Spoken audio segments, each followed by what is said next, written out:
Es una alegría compartir con ustedes principios de la palabra del Señor. Queremos ayudarle durante estos días a que haga una comparación con lo que usted piensa y lo que su Biblia dice. La pregunta que contestaremos hoy es: ¿da usted importancia al contexto bíblico para obtener la aplicación correcta? Esto es muy importante, porque una mala interpretación nos lleva siempre a una equivocación. Nunca aplique la enseñanza que obtuvo si analizó un versículo fuera de su contexto, pues solo tendría el pretexto para realizar aplicaciones personales equivocadas.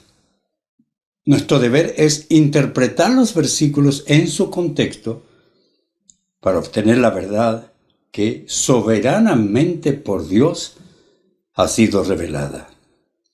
Tristemente, muchos cristianos creen que pueden obtener la verdad objetiva que Dios reveló abriendo su Biblia en cualquier parte y leyendo al azar algún versículo.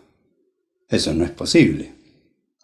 Otros creen que de cualquier versículo pueden sacar verdades que se aplican a su situación sin tomar en cuenta a quién fue escrito el pasaje, cuál era la situación que vivían y por lo tanto no entienden lo que Dios quiso comunicar en esa circunstancia específica.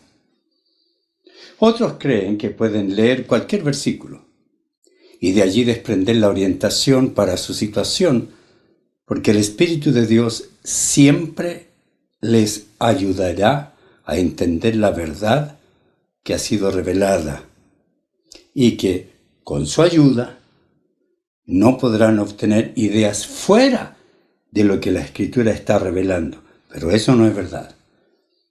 Usted puede interpretar mal las Escrituras. Aún las personas sinceras que buscan la guía del Espíritu Santo pueden obtener ideas equivocadas si no interpretan correctamente el contexto en que esa verdad ha sido revelada. No importa la sinceridad, no importa el gran deseo que tenga de conocer la verdad. La obligación del predicador es iluminar el mensaje, no cambiar el mensaje que aparece en el versículo que leemos. Debemos guiarle para obtener el significado original y no forzar la interpretación para que signifique la idea que nosotros buscamos.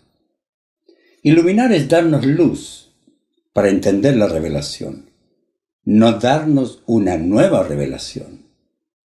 No puede existir otra revelación que la que ya está revelada en la palabra, pero yo puedo sacar una revelación distinta si interpreto mal las Escrituras.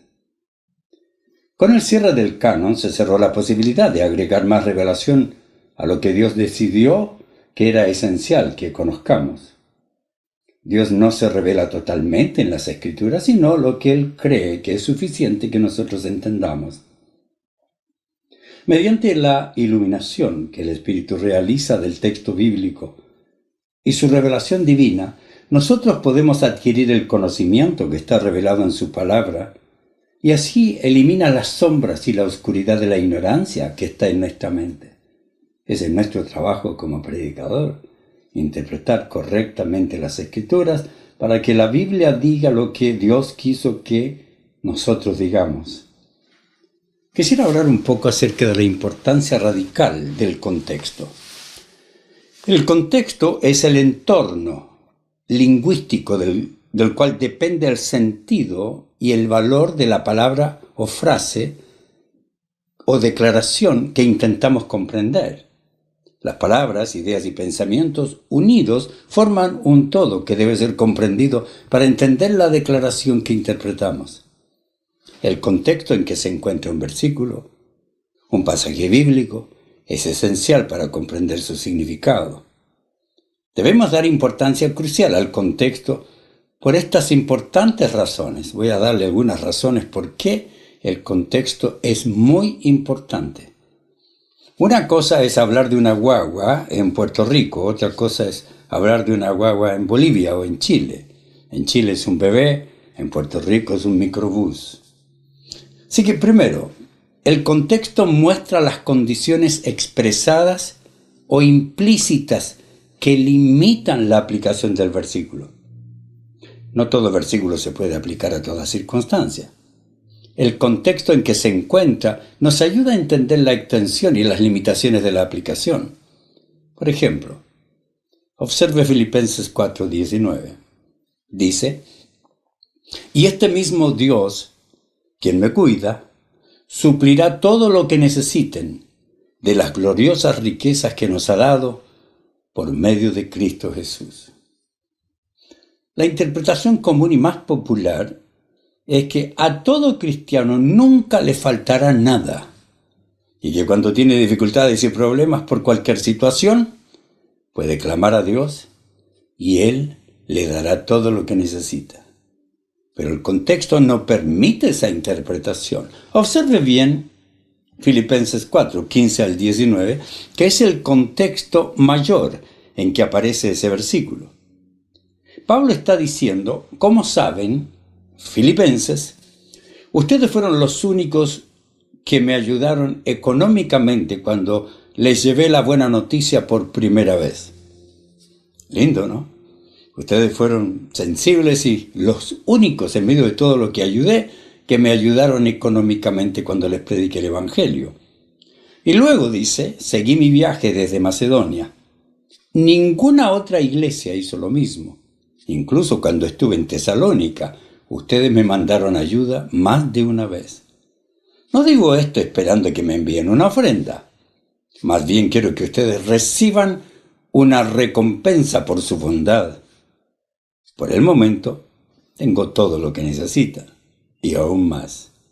Estoy bien abastecido con las ofrendas que ustedes me enviaron por medio de Epafrodito. Son un sacrificio de olor fragante, aceptable y agradable a Dios. Eso es lo que está explicando el apóstol Pablo. Y después de esa explicación de la experiencia que tuvo, es que Pablo le enseña a los filipenses esta verdad. Les dice a ellos: y este mismo Dios, quien me cuida, suplirá todo lo que necesiten de las gloriosas riquezas que nos ha dado por medio de Cristo Jesús. Si observa bien todo el contexto, usted concluirá en que existe una condición que limita la aplicación de este versículo. No significa que nunca nos faltará nada, o que Dios nos dará todo lo que le pidamos. Siempre, en cualquier circunstancia. Me está enseñando eso. Recuerde que Pablo está escribiendo a los filipenses, quienes habían participado con sus ofrendas, apoyando a la obra que estaba realizando. Así que, la interpretación correcta es que aquellos que apoyan financieramente con alegría y generosidad a la obra del reino de Dios, tienen una promesa de la provisión divina. No significa que si usted siempre apoya a la obra, nunca le faltará nada. Pero sí significa que Dios tiene provisión para quienes apoyan con alegría y generosidad. Sencillo, pero a veces mal entendido. Segundo, una buena investigación del contexto nos indica cuál es la audiencia a la que se limita la enseñanza. Existen muchas promesas en la Biblia, y existen promesas para todos, que ocurren en todo tiempo y que son para toda circunstancia. Pero a veces, las promesas que aparecen en la Biblia han sido realizadas para una audiencia limitada o para un individuo en especial. Eso es lo que vimos allí en el versículo de Filipenses. Y es que los que son del reino, los que dan para el reino, reciben una promesa específica para ellos, y es que reciben bendiciones del reino. Ese no es un versículo para los no creyentes, es exclusivo para los creyentes. Pero el versículo que dice que Dios amó de tal manera al mundo que envió a su único Hijo, para que todo el que crea en Él sea salvo, ese es un versículo para toda persona. Estas distinciones debemos tomar en cuenta cuando queremos realizar una sabia aplicación. Observe otro versículo. Vamos al segundo libro de Crónicas, capítulo 7, versículo 14. Allí dice: pero si mi pueblo que lleva mi nombre, cuidado, se humilla y ora, busca mi rostro y se aparta de su conducta perversa, yo iré desde el cielo, perdonaré sus pecados y restauraré su tierra. Algunos enseñan que si los cristianos de un país, los cristianos de Estados Unidos, o los cristianos de Irán, o los cristianos de Chile, de Argentina, oran y se arrepienten, Dios quitará el castigo que puede haber planificado específicamente para ese país por los pecados que en ese país cometen los ciudadanos. Pero eso no es lo que enseña la Escritura. Dios no perdonará a todo un país de todos sus pecados solo porque los cristianos oran, se humillan y se arrepienten. Es cierto que debemos orar. Es absolutamente cierto que debemos arrepentirnos. Es absolutamente cierto que Dios perdona a todos sus hijos arrepentidos. Y es absolutamente cierto que Dios tiene buenas recompensas para quienes se arrepienten. Pero este versículo no está dirigido a nosotros en forma directa. El contexto indica que Salomón recién había terminado de construir la casa del Señor y también el palacio del rey, y el Señor apareció a Salomón y le dijo: he oído tus oraciones y he escogido para mí este lugar como casa de sacrificio. Note que después de declarar eso, recién agrega lo que le promete a Salomón. Y la versión Reina Valera dice: y si se humilla mi pueblo, sobre el cual es invocado mi nombre, y oran, buscan mi rostro, y se vuelven de sus malos caminos, entonces yo oiré desde los cielos, perdonaré su pecado y sanaré su tierra. ¿Cómo debemos interpretar este pasaje? Todos los creyentes de Bolivia pueden orar a Dios, arrepentirse, y Dios va a perdonar los pecados de todos los bolivianos, aunque odien a Dios, aunque no quieran nada con Dios. No. La interpretación correcta es que así como Dios había profetizado que enviaría un castigo específico a su pueblo, que era el resultado de su juicio por los pecados que habían cometido en ese momento, y entonces le dice que es esencial el arrepentimiento de su pueblo en ese momento, en esa época de la historia. Y como una respuesta de gracia, Él traería el perdón y la sanidad que necesitaban. Esta promesa era para el pueblo de Dios, que había escogido para que adore su nombre y que se iba a reunir en ese templo específico, lugar que Dios había escogido como casa de sacrificio. Mi pueblo me va a adorar, se va a reunir acá. Yo los discipliné, pero tienen oportunidad de humillarse. Si no lo hacen, caerán bajo el juicio divino. Así que Dios dice: si cierro los cielos para que no haya lluvia, o si mando la langosta a devorar la tierra, o si envío la pestilencia a mi pueblo. Note, son acciones divinas para el pueblo. La situación será caótica, está diciendo. Pero si se humilla mi pueblo en esta circunstancia, oiré desde los cielos, perdonaré su pecado, sanaré su tierra. La promesa esa era específicamente para el pueblo de Dios en ese momento de la historia. Ahora, cuidado. No estoy diciendo que Dios ha cambiado, que no tenga promesas para nosotros. Tampoco estoy diciendo que si usted está en pecado y se arrepiente, esto no funciona. Sí funciona. Pero en esa experiencia existen lecciones y aplicaciones que debemos aprender nosotros, como por ejemplo, que Dios disciplina el pecado, que Dios puede disciplinar a un individuo, a la familia, a un pueblo, a una nación por sus pecados. También aprendemos que Él está esperando nuestro arrepentimiento. ¿Qué otra lección? Que esperó el arrepentimiento antes y lo espera ahora. Otra lección, que Dios perdona cuando nos arrepentimos. Perdonó a su pueblo antiguamente, nos perdona ahora. que Dios evitó castigos y restauró cuando su pueblo se arrepentía. Lo mismo hace ahora. Todo eso es verdad, pero ese versículo fue dirigido a esa nación, y de ese versículo aprendemos lecciones que se confirman en otros pasajes de la Biblia. Dios castiga el pecado, y también aprendemos que pese a que oremos, no vamos a obtener lo que pedimos en ciertas circunstancias. Por ejemplo, note lo que ocurre con nuestras oraciones cuando no cumplimos su voluntad. Las oraciones no son contestadas como nosotros queremos siempre. Dios es soberano.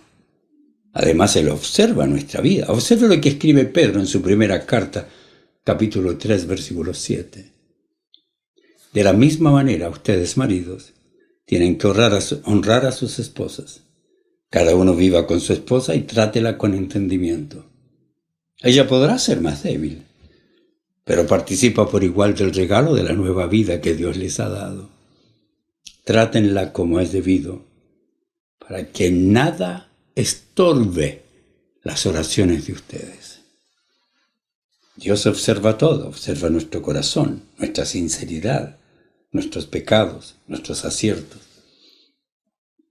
Esta enseñanza es consistente con la declaración que aparece en Crónicas y que dice que Dios oirá sus oraciones después del arrepentimiento de su pueblo.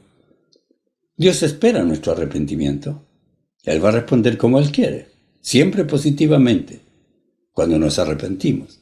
Pero nuestras oraciones son estorbadas si los cónyuges pedimos algo y existe maltrato y respeto en la relación matrimonial. Esto es consistente con esa enseñanza. Lo que dice también en 1 de Juan capítulo 1, versículo 9. Dice, pero si confesamos nuestros pecados a Dios, Él es fiel y justo para perdonarnos nuestros pecados y limpiarnos de toda maldad. Gran verdad, confirmada. Pero no es que si mi pueblo se humilla y se arrepiente, todo el país va a ser perdonado, aunque la gente no quiera nada con Dios. No funciona así. Dios perdona a sus hijos que confiesan, se arrepienten y sigue disciplinando a los hijos que se continúan rebelando. Observe lo que dice Hebreos 12, 5 y 6. ¿Acaso olvidaron las palabras de aliento con que Dios les habló a ustedes como a hijos? Él dijo, hijo mío, no tomes a la ligera la disciplina del Señor. No te des por vencido cuando te corrige. Pues el Señor disciplina a los que ama y castiga a todo el que recibe como hijo. Dios amó, Dios disciplinó, Dios ordenó arrepentimiento. Cuando las personas se arrepienten, perdona pecados, a veces evita más graves consecuencias, restaura a las personas y a naciones por su arrepentimiento, y lo sigue haciendo ahora. Pero ese versículo del segundo libro de Crónicas 7:14 fue escrito específicamente a su pueblo, en esas circunstancias, a personas, a la nación a la que se refiere el contexto. No significa que si los cristianos de Estados Unidos oran y se arrepienten, Dios sanará a todos los Estados Unidos, a los homosexuales, lesbianas, a los traficantes de droga, a los asesinos. No significa que si los cristianos de China se oran y se arrepienten de todos sus pecados, Dios traerá prosperidad económica a la China comunista enemiga de Dios y bendecirá a toda la nación por el arrepentimiento de su pueblo. Usted se da cuenta que no estoy diciendo que sea erróneo orar por su país. Recuerde que existen escrituras que no nos dejan opción, que más bien nos ordenan esto. Por ejemplo, les doy una. 1 Timoteo 2, versículo 1 al 3. La orden es, en primer lugar te ruego que ores por todos los seres humanos. Pídele a Dios que los ayude, intercede en su favor y da gracias por ellos. Ora de ese modo por los reyes y por todos los que están en autoridad, para que podamos tener una vida pacífica y tranquila, una vida caracterizada por la devoción a Dios y la dignidad. Esto es bueno y le agrada a Dios, nuestro Salvador. Eso es lo que dice la palabra de Dios. Es verdad, tenemos que hacerlo. Así que la interpretación bíblica debe ser realizada sabiamente y tomar en serio el contexto, y eso no es nuestra opción, sino nuestra obligación. En la segunda carta del apóstol Pedro, capítulo 1, versículo 19, nos dice: debido a esa experiencia, ahora confiamos aún más en el mensaje que proclamaron los profetas. Ustedes deben prestar mucha atención a los que ellos escribieron, porque sus palabras son como una lámpara que brilla en un lugar oscuro hasta que el día amanezca y Cristo, la estrella de la mañana, brille en el corazón de ustedes. Sobre todo, tienen que entender que ninguna profecía de la Escritura jamás surgió de la comprensión personal de los profetas. ¡Qué declaración! Ni por iniciativa humana. Al contrario, dice el apóstol, fue el Espíritu Santo quien impulsó a los profetas, y ellos hablaron de parte de Dios. Nosotros no tenemos derecho a realizar una interpretación privada. Recuerde que no estamos queriendo enseñar una verdad humana. La Biblia son verdades divinas. La Biblia está revelada en el pasaje. Tenemos que descubrir esa verdad. Porque Dios no nos da la libertad para extraer nuestro mensaje individual, personalizado y relativizado de las Escrituras. Debe ser lo que Él revela, no lo que una persona comprende. Así que nuestra obligación no es buscar mensajes privados, pues esa no es la intención de la revelación. Para ello debemos examinar las palabras, las frases, el contexto, para entender lo que fue revelado por Dios a los escritores inspirados por Él y poder investigar la aplicación sabia de esas verdades reveladas que transforman nuestras vidas. Por eso es esencial tomar en serio la palabra de Dios y realizar una buena interpretación de ella. Mi conclusión es que nuestro deber es examinar las Escrituras sabiamente para desprender la verdad objetiva y específica que Dios determinó revelar en un pasaje de la Biblia, no lo que nosotros pensamos que la Biblia revela. Tenemos que tener mucho cuidado.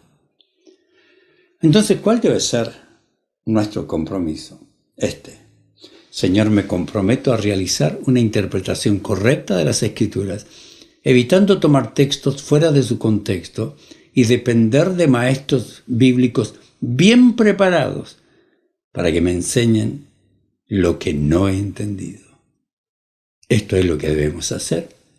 No es nuestra opción, es nuestra obligación.